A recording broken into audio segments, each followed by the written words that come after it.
ఇప్పుడు మన ఆంధ్రప్రదేశ్ న్యూస్ విద్యా వ్యవస్థ బలోపేతమే లక్ష్యం అని చెప్పేసి మన లోకేష్ బాబు న్యూస్ చూస్తున్నాము. సరే, దీని గురించి తర్వాత మాట్లాడదాం. ఫస్ట్ లోకేష్ గురించి ఒకసారి మాట్లాడుకుందాం. తెలంగాణ ఆంధ్ర రెండు విడిపోయినాక, అక్కడ ఆంధ్రాలో చంద్రబాబు నాయుడు అధికారంలోకి వచ్చినాక అప్పుడు లోకేష్ ఓడిపోయిండు. మంగళగిరి నుంచి ఓడిపోయినాక కూడా లోకేష్కి ఎమ్మెల్సీ ఇచ్చి మంత్రి పదవి ఇచ్చారు. ఇచ్చినప్పుడు అప్పుడున్న ప్రతిపక్ష పార్టీ వైఎస్ఆర్సీపీ చాలా రకాలుగా హేళన చేసిరు. అసలు మంగళగిరి అని చక్కగా వాళ్ళకు పప్పు అని చెప్పేసి రకరకాల బాడీ షేమింగ్ చేసిరు. రకరకాలుగా నానా రకాలుగా అన్నారు. మనిషిని మెంటల్గా ఎంత టార్చర్ పెట్టాలనో అంత టార్చర్ పెట్టిరు. తర్వాత 5 ఏళ్ళు ఎన్ని దెబ్బలు తిని తిని తిని తిని ఎంత షైన్ అయింది. ఇప్పుడున్న లోకేష్కు అప్పుడున్న లోకేష్కు తేడా గమనించిర్రా? అంటే ఎంత రాకిర్రు, ఎంత రాకితే ఇంత షైన్ అయి బయటకు వచ్చిండు. సరే, ఈ విద్యా వ్యవస్థ గురించి ఒకసారి, ఈ విద్యని ప్రైవేటీకరణ చేసింది ఎవరు? ఫస్ట్ అసలు ఉమ్మడి రాష్ట్రంలో ప్రైవేటీకరణ చేసింది ఎవరు? ఫస్ట్ విద్యని ప్రైవేటీకరణ చేసింది తెలుగుదేశం ప్రభుత్వం. అప్పుడున్న రామారావు గారు. రామారావు గారు ఏదో నినాదంతో వచ్చిరు, ₹1 కిలో బియ్యం అని వచ్చిండు. ₹1 కిలో బియ్యం అని చెప్పేసి ఏదైనా అరచేతిలో బెల్లం పెట్టి మోచేయి నాకిపించినట్టు ₹1 కిలో బియ్యం అని చెప్పేసి విద్య ప్రైవేటీకరణ చేసి, అప్పుడు విద్య ప్రైవేటీకరణ చేసి కొంతమందికి అక్కడ ఉన్న వాళ్ళ కాంట్రాక్టర్లకు వాళ్ళ కమ్యూనిటీకి సంబంధించిన వాళ్లకు హైదరాబాద్లో మొత్తం భూములు అప్పచెప్పేసారు. ఈ సినీ ఫీల్డ్ వాళ్ళకు మీకు స్టూడియో కట్టుకున్నందుకు మీకు ఇంత ల్యాండ్ ఇక్కడ అలాట్ చేస్తున్నాం, అక్కడ అలాట్ చేస్తున్నాం అని చెప్పేసి ఎన్నో విలువైన భూములు మొత్తం అప్పుడు కబ్జాలకు గురైనాయి. ఎప్పుడైతే తెలుగుదేశం పార్టీ అధికారంలోకి వచ్చిందో అప్పుడే తెలంగాణ ఆస్తులు మొత్తం కరిగిపోయినాయి. దీని గురించి ఎవరు మాట్లాడరు. ఏమనంటే సినీ ఫీల్డ్ మీరు రేట్లు పెంచుకోర్రి, సినీ ఫీల్డ్ మీరు ఇక్కడ పెంచుకోర్రి, అక్కడ పెంచుకోర్రి, వాడు ఏం మూటలు మోసిండు, ఏం చేసిండు అని చెప్పేసి రేట్లు పెంచుకోమంటారు. రైతులకు మద్దతు ధర పెంచుకోమని చెప్పుర్రి, పెంచుర్రి మీరు. అది ఉండదు. సినీ ఫీల్డ్లో రాగానే కూర్చొని వాళ్ళకి రాచమర్యాదలు చేసుడు, మీరు రేట్లు పెంచుకోవచ్చు, ఏమైనా చేసుకోవచ్చు, తెలంగాణ ప్రజలను దోసుకోర్రి. ఇప్పటికే తెలంగాణ సంపదను దోసుకొని రామోజీరావు కొన్ని 1000 ఎకరాలు తెలంగాణ సంపద కబ్జా చేసుకొని కూర్చున్నాడు. అప్పుడు గప్పాల ఎల్లిగాడు చెప్పిండు, అధికారం రాకముందుకు మనం అధికారంలోకి రాగానే 1,00,000 నాగాన్లు పెట్టి రామోజీ ఫిలిం సిటీని దున్నిస్తా అని చెప్పిండు. అప్పుడు గప్పాల ఎల్లిగాడు.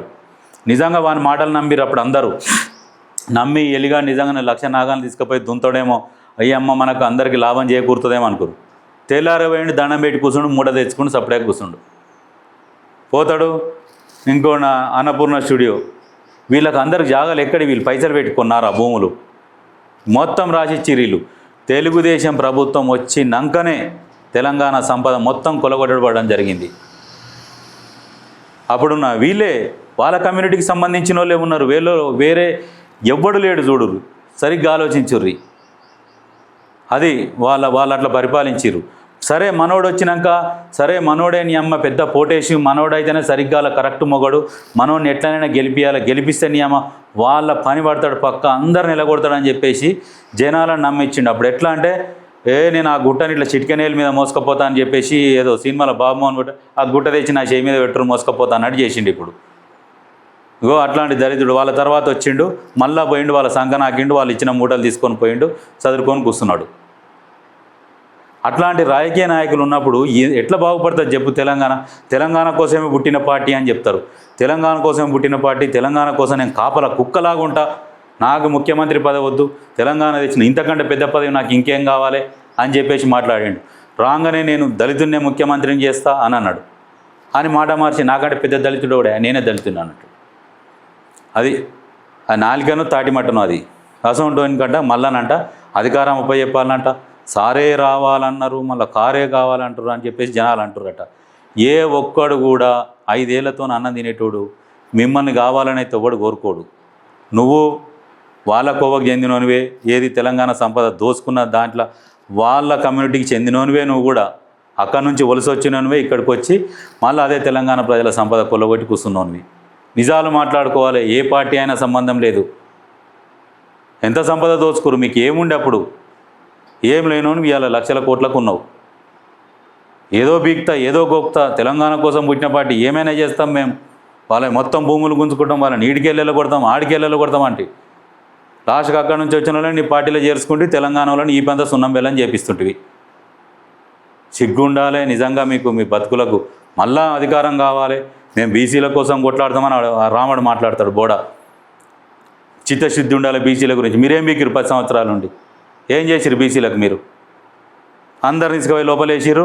ఎవడైతే గులాంగిరి చేస్తాడో, దండం పెడతాడో, అయ్యా అప్ప అంటాడో దానికి పోరా బతుకుపో, దూరం ఉండు అన్నట్టుగా మాట్లాడారు. మీరు మళ్ళీ మాత్రం మిమ్మల్ని రానిచ్చేది లేదు.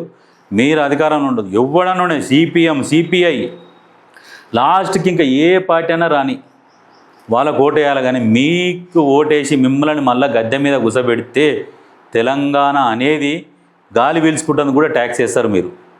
ఎందుకంటే మీరు రాజుల పాలన అట్లాంటిది, గుర్తుపెట్టుకోరు.